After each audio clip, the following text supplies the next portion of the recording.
Bonjour Madame la Ministre. Bonjour. Et bienvenue à bord du Mobility Studio en cette journée froide et pluvieuse où l'on se dit que finalement, même en ville, la voiture c'est quand même bien facile, c'est quand même pratique. Et pourtant, lorsqu'on regarde les mesures des dernières années et les plans de mobilité à venir, on a l'impression qu'on assiste plutôt à une restriction au niveau voiture. Moins vite, moins de bandes de circulation, moins d'espace de parking. Alors, est-ce que finalement la voiture, c'est pas un peu le mal-aimé, pour pas dire le pestiféré dans tous les plans de mobilité? Non, il y aura toujours des voitures et même ici, ce qu'on fait, c'est un peu rééquilibrer. Il y a une certaine urgence. Vous savez, il y a le climat, la qualité d'air à Bruxelles qui est pire. Il y a beaucoup des accidents. Alors, la sécurité routière n'est pas bien. Il y a un manque d'espace en ville. Alors, ce qu'on veut faire, c'est un peu rééquilibrer l'espace qui est là et donner plus d'espace pour des piétons, pour des personnes à mobilité réduite, pour des cyclistes, pour le transport en commun. Et comme ça, on va vraiment séduire les gens à se déplacer autrement et ça va aussi fluidifier pour celles et ceux qui n'ont pas d'alternative. Donc on l'a compris, la voiture ne sera plus l'élément central dans la mobilité du futur. Quand on fait un petit peu l'état des lieux, des mesures, des chantiers en cours ou déjà réalisés depuis le début de votre législature, qu'est-ce qu'on peut mettre au compteur? On a mis beaucoup de sous supplémentaires pour le transport en commun. Ici, il y a une nouvelle ligne de bus qui s'arrête ici. En fait, en total, on veut 30% des bus en plus. On a 6 lignes de tram qui sont à l'étude. On est en train de faire un métro supplémentaire pour augmenter l'offre de transport en commun. On a mis 40 km de pistes cyclables supplémentaires parce qu'on sait qu'il y a des gens qui veulent rouler à vélo. Ce n'est pas une réponse pour tout le monde, mais si ceux qui roulent à vélo le font, ça devient de nouveau un peu moins d'embouteillage pour les autres. On a aussi fait en sorte que la ville 30 soit instaurée. Ça veut dire que les gens roulent moins vite en ville.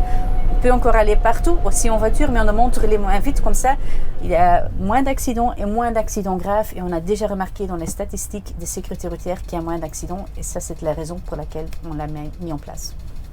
Par rapport au projet que vous aviez au départ, la crise du Covid est passée par là avec toutes les conséquences en matière d'immobilité, de confinement. Est-ce que ça a chamboulé positivement ou négativement les projets que vous aviez en cours? Je pense que pour tout le monde, c'était une catastrophe. C'était pas une période chouette.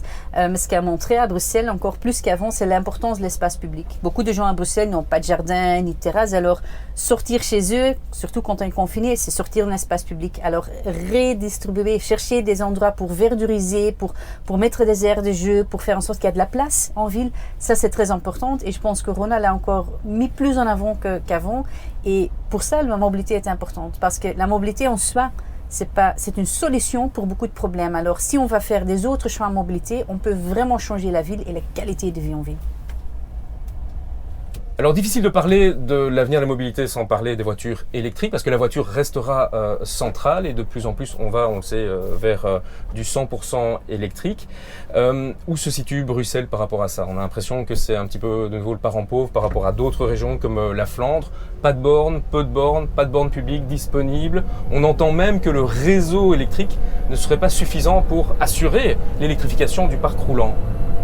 Alors tout d'abord, on veut rassurer les gens, on aura l'électricité pour le faire.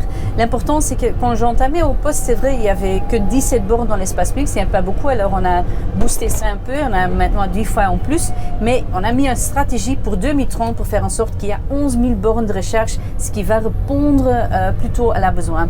Et déjà maintenant, et ça c'est important à dire aux gens parce que les Bruxellois ne sont pas au courant, quand vous achetez une voiture électrique et vous n'avez pas votre propre garage, c'est le cas pour la plupart des Bruxellois, vous pouvez aller sur le site web www.charge.brussels et là vous pouvez demander une borne et si vous n'avez pas de garage ni d'endroit pour le charger vous-même, il n'y a pas une autre borne déjà chez vous, on vient installer une borne chez vous dans la rue, comme ça il y a dans l'espace public une borne et comme ça on va suivre la demande et c'est vraiment une offre d'une partie, un réseau de base partout mais aussi à la demande là où il y a un besoin. Grand merci. Dernière question, mais peut-être la plus importante. Comment voyez-vous, sans avoir de boule de cristal évidemment, la mobilité à l'horizon 2030-2040 ? Je pense qu'on sera beaucoup plus multimodal. Aujourd'hui, on est ou bien automobiliste, ou bien cycliste, ou bien en transport en commun. En fait, il faut devenir beaucoup plus multimodal. Et je pense que là, il y a beaucoup à gagner parce que parfois, la voiture est le plus apte. Il y a beaucoup à transporter ou des heures difficiles. Mais parfois, c'est plus chouette à rouler à vélo. Alors, devenir multimodal, pour moi, c'est la future. Et pourquoi? C'est pas que pour la mobilité, mais c'est pour changer la ville. Si on veut faire les autres choix en mobilité, on va gagner d'espace. L'espace est cher en ville. L'espace public doit être qualitatif. On peut mettre des espaces verts, des bancs, des aires de jeu, des bancs de bus, des pistes cyclables séparées. Et comme ça, tout le monde gagne. On aura une ville beaucoup plus fluide pour ceux qui roulent encore en voiture et une ville beaucoup plus agréable pour tout le monde. Un grand merci Madame la Ministre Avec plaisir. et bonne route. Oui.